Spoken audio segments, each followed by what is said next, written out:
Good evening, everyone. I'm Queenie Rodriguez, the first reporter from Group 10.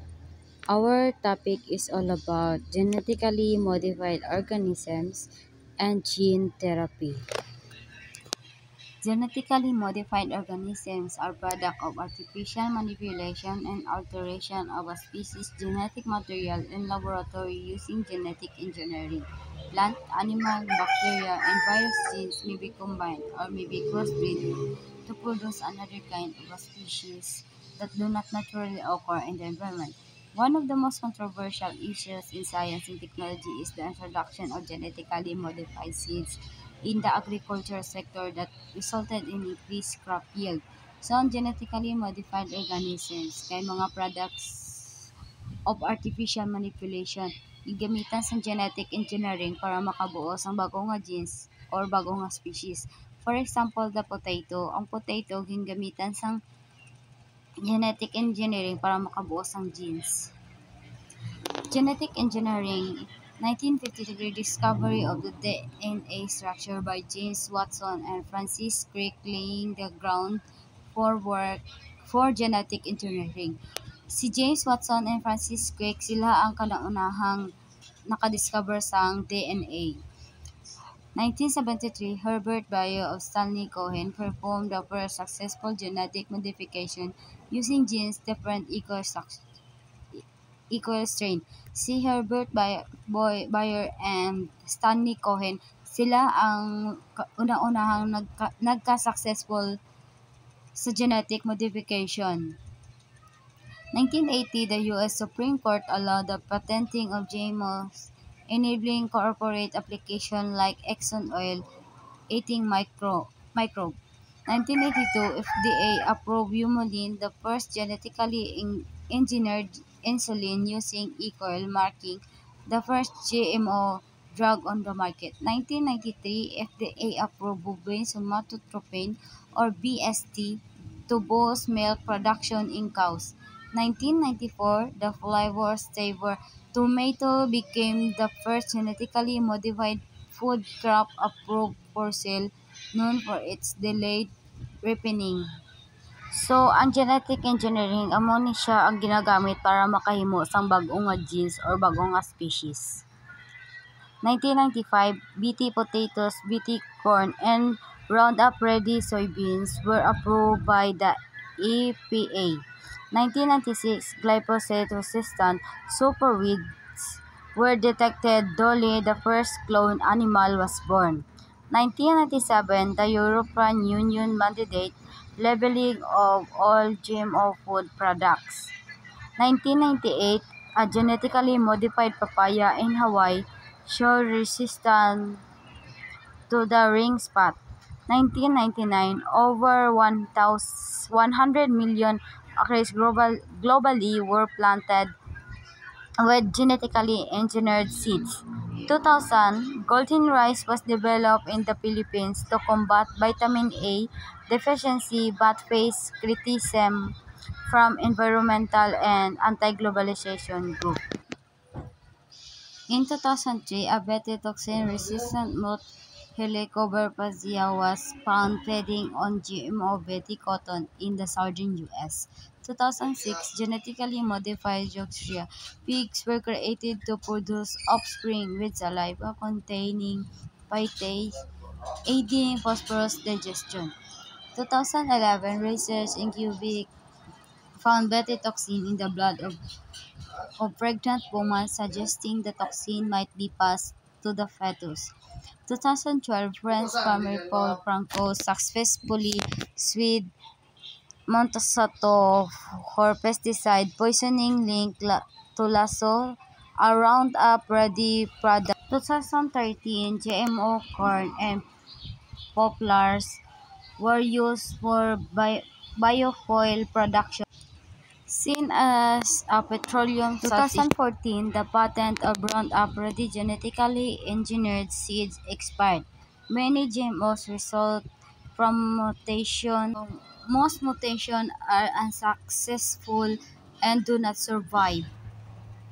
The production of consumption of GMOs remain controversial, particularly around the ethics of modifying natural organisms.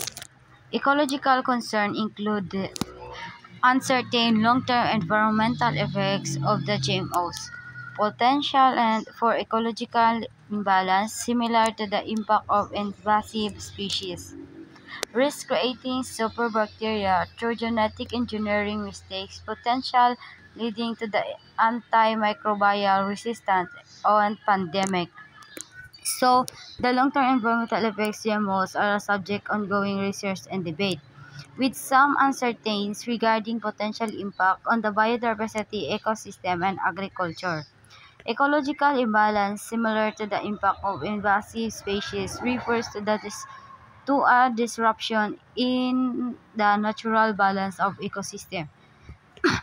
So genetic engineering can and diversity creates superbugs, particularly through the use of antibiotic resistant genes as selectable markers. And that's all my report. Thank you. So, good afternoon, everyone. I'm Natasha Jane Katarong. This is the continuation of our topic, gene therapy. Gene therapy is the method of inserting genes or nucleic acid into cells as a drug to treat genetic diseases.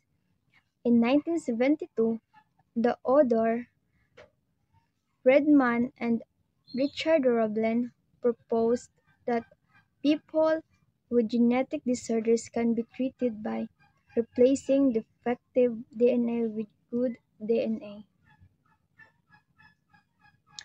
So, gene therapy is a medical technique where doctors insert healthy genes into a person cells to fix or replace the faulty genes that are causing a disease. Think of think of it like repairing a broken instruction manual in your body cells. So, why do we need it? Some people are born with genetic disorders, which means they have one or more genes that don't work properly. This can lead to disease or health problems. The idea behind gene therapy is to give these people working versions of the genes so their bodies can function normally. History highlight. Back in 1972, two scientists, Theodore Friedman and Richard Roblin, were the first to suggest that we might be able to treat genetic disorders by replacing bad DNA with good DNA. So next, in 1985, Dr. French Anderson and Dr. Michael Bless worked together to show that cells of patients with adenosine and aminase ADA deficiency can be corrected in tissue culture. In 1990, the first approved gene therapy clinic research took place at the National Institute of Health or NIH. Under the team of Dr. Anderson, it was conducted on a 4-year-old girl who, he, who had a who had ADA deficiency. In 1993, the first somatic treatment that produced a permanent genetic change was formed. So, 1885, early experiment with ADA deficiency. Two scientists, Dr. French and Anderson and Dr. Michael Bless, show that cells with a problem called ADA deficiency, a disorder that weakens the immune system, could be fixed in the lab. This was an exciting first step it showed that gene therapy could work in theory. In 1990, first gene therapy in humans. The first official gene therapy treatment happened in the US on a 4-year-old girl who had ADA deficiency. This was a major breakthrough. It showed that gene therapy could be used in real patients, not just in a lab. In 1993, first permanent genetic change. Scientists successfully made a permanent genetic change in a patient's cells. That means the fix actually stayed in the body and continued to work over time. Next is the first commercial gene therapy product, Genlysin, was approved in China in 2003 for the treatment of certain cancers. Due to some clinical success since 2006, gene therapy gained greater attention from researchers but was still considered as an experimental technique. So in 2003, first commercial product in China. China approved Gendysin, the first commercial gene therapy product. It was designed to help treat certain types of cancer. Even though it worked in some cases, scientists still consider it experimental because more research was needed. Okay, next, in 2016, the Committee for Medicinal Products for Human Use, CHMP, or of the Europe and Medicines Agency, EMA, endorsed the gene therapy treatment called Streamvels that was approved by the European Commission in June 2018.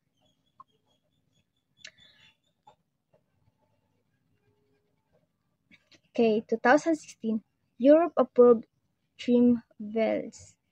The European Medicines Agency EMA approved a gene therapy called Streamvels for ADA deficiency. It was officially accepted by the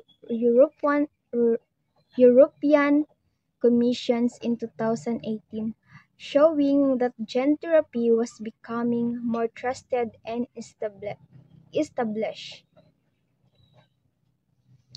So next it is some studies transplanted genes to speed up the destruction of cancer cells.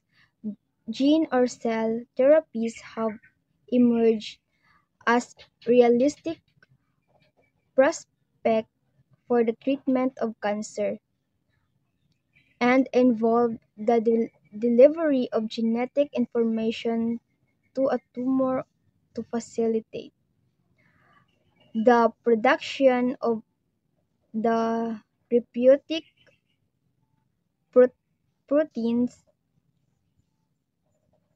These are a gene these are a gene therapy still need further studies before an efficient and safe gene.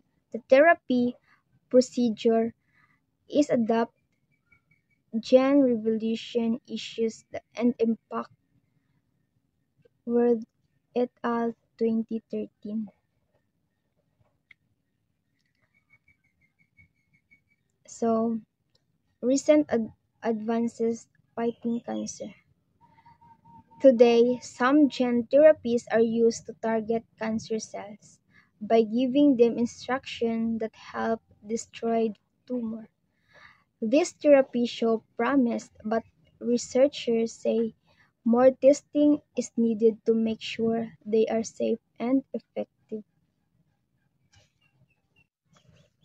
So, next is ethical issue in genetic engineering.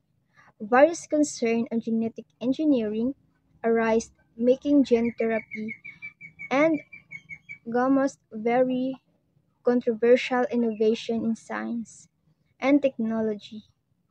Others support that it is unethical for humans to have a hand in genetically altering and engineering organisms. Okay, so genetic engineering is a process where scientists change or modify the genes of living things.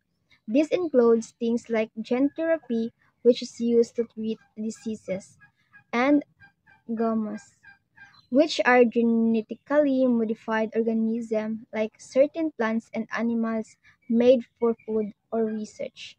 Now, while these scientific advancements are exciting that can help solve many problems, not everyone agree with them.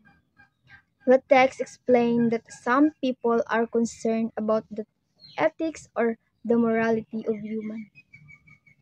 human changing the natural makeup or organism. For example, cl- is still a very controversial topic. Many people believe that only a higher power, or nature itself, should be responsible for creating life. So cloning feels wrong to them, even if it's for scientific research or medical use. Another issue is in stem cell therapy. This involves using special cells, often taken from human embryos to treat diseases, but because it requires destroying the em- embryo, some people believe this is morally wrong. So next is genetic engineering also possesses problems in agriculture. Hence, there is need to study the ecological processes applied to agricultural production system. Agroecolo- Agroecology is a field of study that presents novel management approaches on farming systems that may help address concerns regarding the effect of go- GMOs on biodiversity and the health of the he- of the health of the consumers. Further researchers as well a clinical experiment to outline functional mechanism, predictive approaches, patient-related studies, and upcoming challenges should be done to address existing problems of uh, in the development and to acquire further perspective in gene therapy. So this passage explained that genetic engineering isn't only a concern in medicine and cloning. It also affects farming. When we use genetic engineering in agriculture, especially with GMOs, genetically modified organism, it can cause problem or the environment and for the people who consume the food. One major concern is how these GMOs impact biodiversity, which is the variety of life in an ecosystem. Like one kind of genetically modified crop is used too much, it can reduce the diversity of plants and animals in that area. This could harm the health of the soil, insects, and even people who eat those crops. To handle this concern, the text introduces something called agroecology, Agroecology is a science that studies how ecological or natural processes can be used to improve farming. It encourages farming methods that are sustainable and protect the environment. Thank you. So that's all.